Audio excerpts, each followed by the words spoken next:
from Tarkashastra Academy. This is a very important video if you are a law aspirant.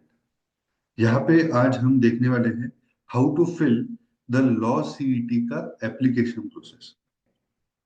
तो आज के video में हम पूरा डिटेल में उसका फॉर्म फिलिंग प्रोसेस देखेंगे। मैं तुमको एक चेकलिस्ट भी दूंगा, ठीक है? 1 सेकेंड ना, I will give you a checklist as well, जहाँ पे आपको कंप्लीट डिटेल्स मिल जाएगी उसके कि आपको क्या क्या डॉक्यूमेंट्स लगने वाले हैं। एंड हर कैटेगरी के स्टूडेंट्स के लिए अलग से inputs I am going to give you, क्योंकि हर कैटेगरी को अलग अलग डॉक्यूमेंट्स लगते हैं। तो SC ST कैटेगरी के लिए अलग डॉक्यूमेंट्स लगते हैं, EWS के लिए अलग लगते हैं, OBC NT ये कैंडिडेट्स, SBC SC BC ये सारे कैंडिडेट्स के लिए अलग डॉक्यूमेंट्स लगते हैं। So we are going to look at each and every document, each and every step in detail. So make sure that you watch this video till the end and definitely subscribe to this channel. तो checklist की अगर मैं बात करूं, आपको एक valid phone number and email ID लगेगा, वो तो होता ही है। 10th 12th का आपका मार्कशीट्स लगेगी, अगर आप 12th अपियरिंग हो तो नहीं लगेगी। फोटो एंड सिग्नेचर लगेगा, पैन आधार पासपोर्ट ये सब लगेगा। If you are SC ST candidate तो आपको caste certificate and caste validity certificate लगेगा, बस इतना ही।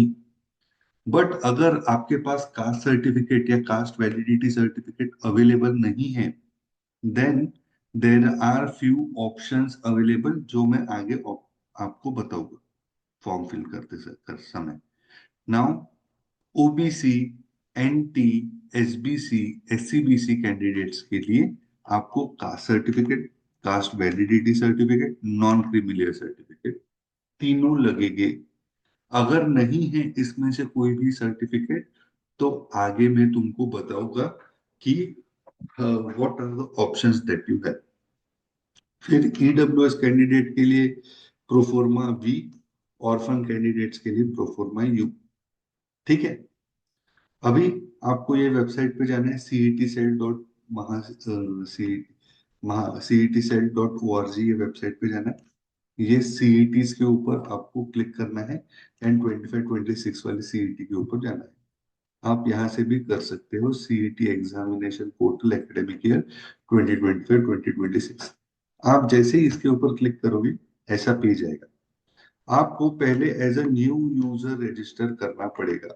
एक बार एज अ न्यू यूजर आपने रजिस्टर कर लिए, फिर सेम जगह आके आपको साइन इन करना होगा। बट सबसे पहली बार तो आपको न्यू यूजर यूजर करके रजिस्टर करना होगा। Once you do that, as per your SSC HSC marksheet तुम्हारा नाम क्या है वो लिखना है कि आपका फर्स्ट नेम क्या है, आपका मिडिल नेम क्या है एंड आपका लास्ट नेम क्या है। मतलब बहुत लोग ऐसे रहते हैं जिनका शादी के बाद नाम चेंज हो जाता है, या फिर बहुत लोग ऐसे रहते हैं जो बीच में नाम चेंज कर देते हैं। बट जो आपका SSC या HSC मार्कशीट पे नाम है वो नाम आपको लिखना है, ठीक है? ईमेल आईडी, पासवर्ड आपको अपना बनाना है। 8 कैरेक्टर से 16 कैरेक्टर के बीच में पासवर्ड रहना चाहिए। एक अपर केस लेटर, एक लोअर केस लेटर, एक स्पेशल कैरेक्टर और एक न्यूमेरिकल कैरेक्टर, इनमें से कोई एक होना चाहिए। पासवर्ड कंफर्म करो, डेट ऑफ बर्थ कंफर्म करो एंड रजिस्टर के ऊपर आप क्लिक करोगे, सिंपल एकदम। मूविंग फॉरवर्ड, फिर आपको ईमेल वेरिफिकेशन आएगा। आपको ईमेल पे जाके आपका जो ईमेल आईडी आपने रजिस्टर किया वहां पे जाके आपको वो ईमेल वेरीफाई करवाना होगा। वहां पे वो ईमेल ऐसा कुछ तो दिखेगा जहां पे आपको वेरीफाई ईमेल का ऑप्शन आएगा। वंस यू डू दैट, ऐसा पेज खुलेगा। यहाँ पे आपको मोबाइल नंबर लिखना है, वैलिड मोबाइल नंबर, फादर का नेम, मदर का नेम, आपका खुद का जेंडर, आपका रिलीजन कौन सा है, कि आप हिंदू हो, मुस्लिम हो, सिख हो और क्रिश्चियन हो, वो सारी चीजें लिखनी है। फिर आपको आपका रीजन लिखना है कि रूरल है कि अर्बन है, वो लिख दिए। फिर आप अपनी मदर टंग लिखोगे, है ना? All these are details related to you. तो आपको आपके हिसाब से सच सच लिखना है वहां पे। नेशनलिटी आपकी इंडियन रहेगी। फैमिली इनकम, है ना, आपके पेरेंट्स से पूछो कि आपकी फैमिली इनकम कितनी है, on the basis of that यहाँ पे सिलेक्ट करना है। मैरिटल स्टेटस, अगर आपने यस किया तो आपको आपके स्पाउस का नाम भी लिखना होगा। ठीक है। फॉलोड बाय दैट आपको आपका एड्रेस आपसे बेटर कौन जानता है, तो आप address line 1, address line 2, address line 3, कौन से स्टेट से हो, कौन से डिस्ट्रिक्ट से हो, कौन से तालुका से हो, सब लिखो। अगर आपका सब कुछ permanent address and correspondence address same है तो आप सेम एज परमानेंट एड्रेस लिख सकते हो, या फिर यहाँ पे आपका करस्पॉन्डेंस एड्रेस अलग है तो आप अपना करस्पॉन्डेंस एड्रेस भी यहाँ पे मेंशन कर सकते हो। ठीक है। अदर डिटेल्स में अगर आप कहें तो are you domiciled in state of Maharashtra, तो आप यस या नो। माइनॉरिटी अगर आपकी है तो आप यस, है ना। There are two types of minority. एक है लिंग्विस्टिक माइनॉरिटी। लिंग्विस्टिक माइनॉरिटी मतलब देर आर फ्यू कॉलेजेस जहाँ पे हिंदी माइनॉरिटी है, फ्यू कॉलेजेस जहाँ पे तमिल माइनॉरिटी है। ठीक है। एंड रिलीजियस माइनॉरिटीज भी है, जैसे देर आर फ्यू कॉलेजेस जहाँ पे मुस्लिम माइनॉरिटी है, जैसे जैसे रिजवी लॉ कॉलेज है, वहाँ पे मुस्लिम माइनॉरिटी है।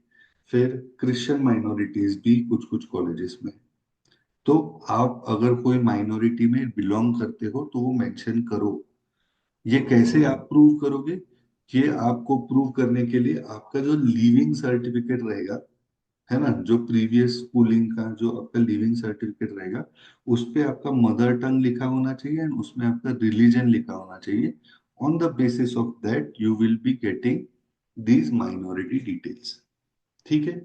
Next, are you a person with disability, अगर यस है तो उसके डिटेल्स आपको डालने होंगे। एंड फिर आपको एसएससी का इक्विवेलेंट पासिंग ईयर, है ना, मतलब कौन से साल में आप एसएससी पास हुए, 2007 में, 2010 में, 2020 में, वो लिखना होगा। है ना। एसएससी में आपको कितने परसेंट मार्क्स मिले। ठीक है। एसएससी का बोर्ड कौन सा था, सीबीएसई बोर्ड था, आईसीएसई बोर्ड था, स्टेट बोर्ड था, आईजीसीएसई बोर्ड था, सारे ऑप्शंस अवेलेबल। एंड कौन से स्टेट में आपका स्कूल था वो भी यहाँ पे मेंशन है, वहां पे आपको मेंशन करना है। ठीक है। सिंपल फॉर्म है, कुछ ज्यादा डिफिकल्ट नहीं है। फिर ये होने के बाद आपको एचएससी डिप्लोमा पासिंग ईयर लिखना है ना। एचएससी में आप कौन से साल में पास हुए।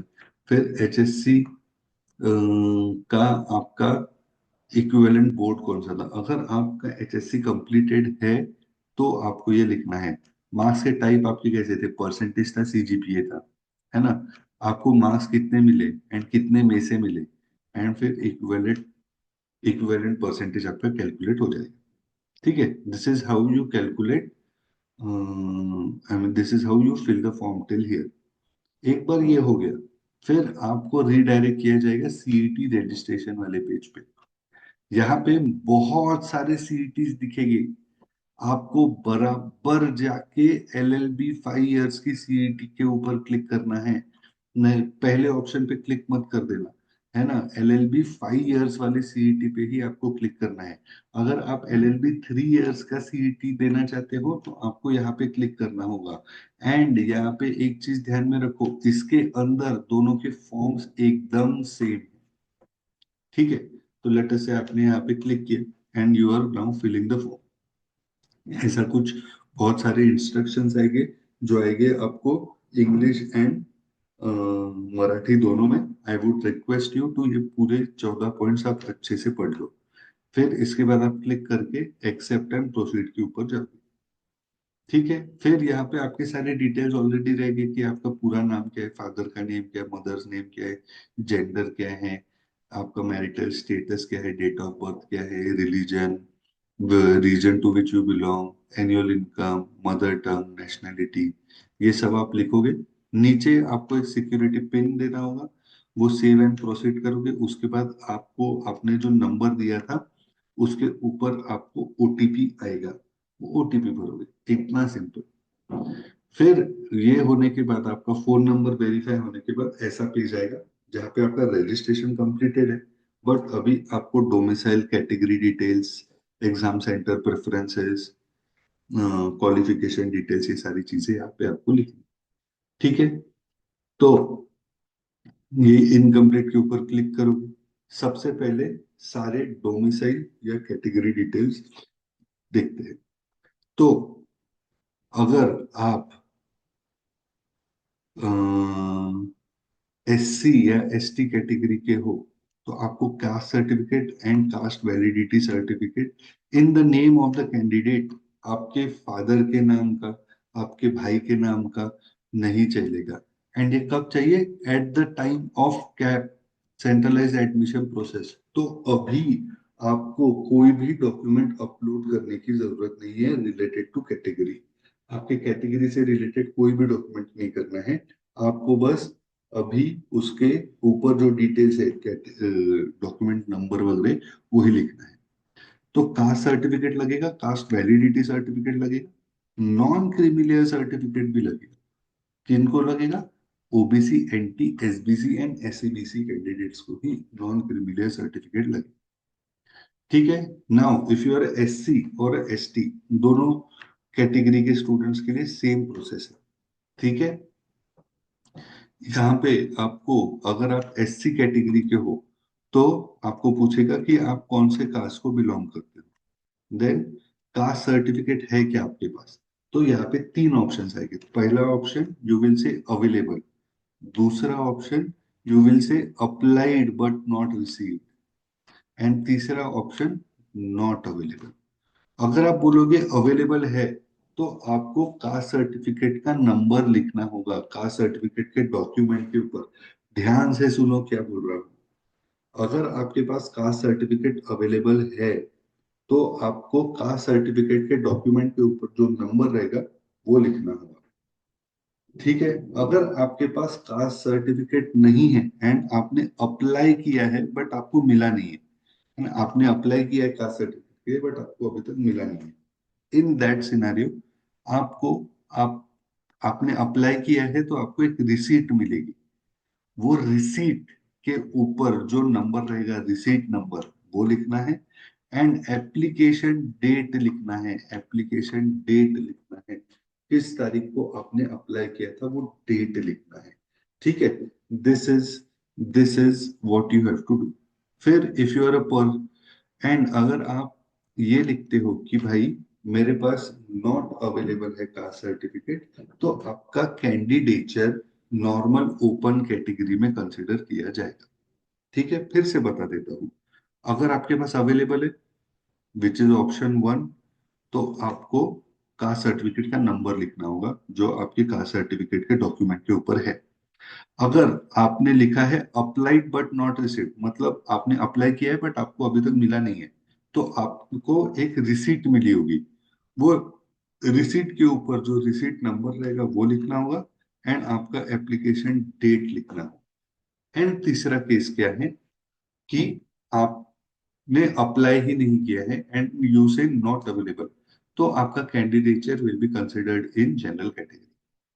ठीक है। Are you a person with disability, उसके बारे में आगे आप डिटेल्स लिख सकते हैं। नेक्स्ट है कास्ट सर्टिफिकेट। आपने जैसे ही बोला कि अवेलेबल है, यहाँ पे आपको कास्ट सर्टिफिकेट का नंबर लिखना।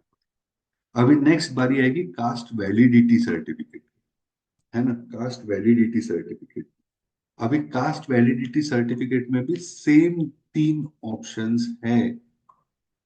पहला, अगर आपके पास अवेलेबल है तो आप डॉक्यूमेंट नंबर लिखोगे।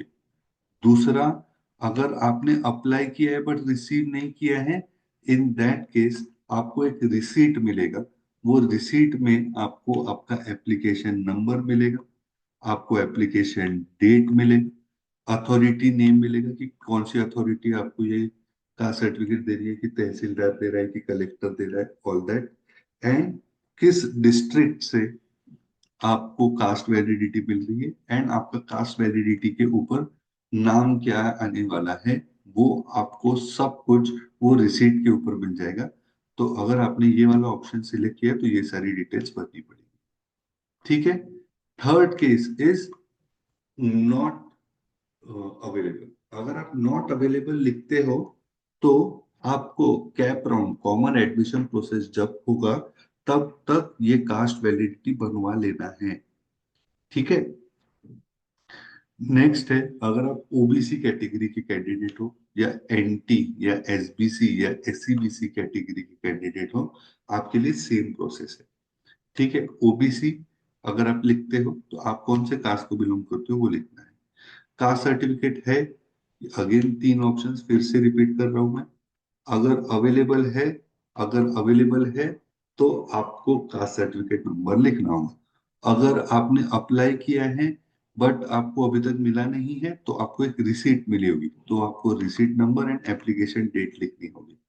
ठीक है। एंड तीसरा केस, अगर आपने नॉट अवेलेबल लिखा तो आपका कैंडिडेचर नॉर्मल जनरल कैटेगरी में कंसिडर किया जाएगा। Next, do you possess caste certificate, आपने लिखा यस, कास्ट सर्टिफिकेट का नंबर आपने यहाँ पे मेंशन किया। अभी नेक्स्ट बारी आती है कास्ट वैलिडिटी सर्टिफिकेट। यहाँ पे भी तीन ऑप्शंस। फर्स्ट ऑप्शन अवेलेबल है तो बहुत बढ़िया, you just have to mention it, mention the number of caste validity document over there. दूसरा, अगर आपने लिखा है applied but not received, applied but not received के केस में आप क्या करोगे, यहाँ पे आप मेक श्योर करोगे कि आपको हम्म, जो रिसीट मिला है वो रिसीट के सारे डॉक्यूमेंट्स के डिटेल्स आप बराबर मेंशन करो, application number, application date, authority name, district and tribe validity certificate के नाम हिसाब से आपका नाम क्या है। ठीक है। तीसरा, अगर आप लिखते हो नॉट अवेलेबल है आपके पास caste certificate, in that scenario you have to make it available before the cap round, that is common admission process. ठीक है। नेक्स्ट है, अगर आप OBC, NT, SBC, SCBC candidate हो, आपको एक नॉन क्रिमिलियर सर्टिफिकेट भी लगेगा। यहाँ पे भी तीन options, available, not available and applied but not receive. पहला अवेलेबल है तो नंबर, सर्टिफिकेट नंबर लिखना होगा। अप्लाइड बट नॉट रिसीव्ड है तो आपको आपका एप्लीकेशन नंबर जो रिसीट के ऊपर मिलेगा वो लिखना होगा। Non creamy layer certificate application date लिखना होगा एंड इशूइंग अथॉरिटी का नेम लिखना होगा। अगर आप नॉट अवेलेबल लिखते हो तो आपका कैंडिडेचर नॉर्मल जनरल कैटेगरी में कंसिडर किया जाएगा। इतना आसान है।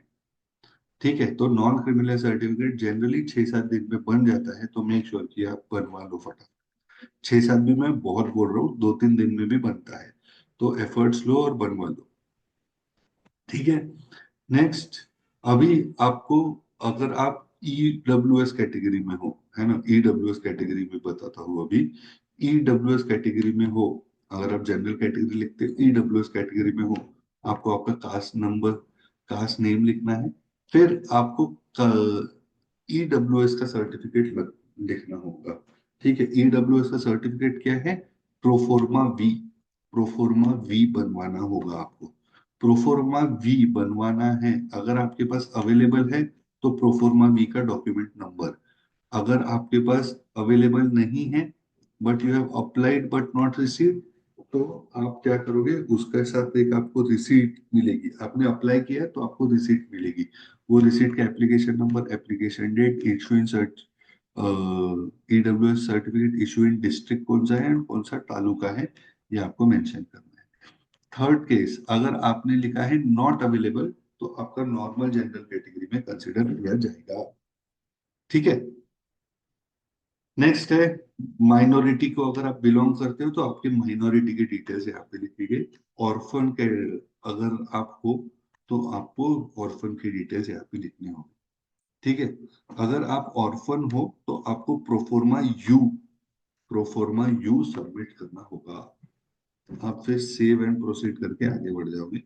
नेक्स्ट आएगा आपका exam centre. Exam centre preference में आपको हर एक डिटेल, हर एक चीज ध्यान से भरनी है। आपको कौन से सिटी में प्रेफरेंस चाहिए, लेटर से आपको नागपुर, अमरावती, अकोला एंड वर्धा, ऐसे आपने डाले हैं, तो बराबर आपको यहाँ पे डालना होगा। एग्जाम सिटी प्रेफरेंस आपको बहुत ध्यान से अच्छे से डालना है। आपके शहर के आसपास कौन से सिटीज है, कौन से सेंटर है, वो देख के आपको डालना है। नेक्स्ट है, आपको आपका फोटो अपलोड करना है, आपकी सिग्नेचर अपलोड करनी है। लास्ट, आपको आपका एक proof of identity, proof of identity में आप क्या क्या अपलोड कर सकते हो, आप अपलोड कर सकते हो पासपोर्ट, पैन कार्ड, आधार कार्ड।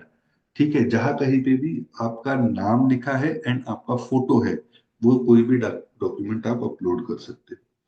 ठीक है, ड्राइविंग लाइसेंस चलेगा, वोटर आईडी चलेगा, बहुत सारे डॉक्यूमेंट्स है। ठीक है। नेक्स्ट है फी पेमेंट। एक बार ये हो गया कि बस आपको फी पेमेंट करना है। ठीक है। ये last date to apply for it is 27 January. जल्द से जल्द भर दो। अगर आपको कोई डॉक्यूमेंट नहीं बनता है तो मैंने उसके लिए क्या क्या सब्स्टिट्यूट्स है वो भी बता दिया है। और भी अगर आपको कोई इश्यूज है, please let us know in the comment section. अगर आपको ये वीडियो अच्छा लगा, make sure that you hit that like button and definitely subscribe to this channel, क्योंकि बहुत important videos related to law entrance exam हम आगे लाने वाले हैं। Thank you so much. जय हिंद।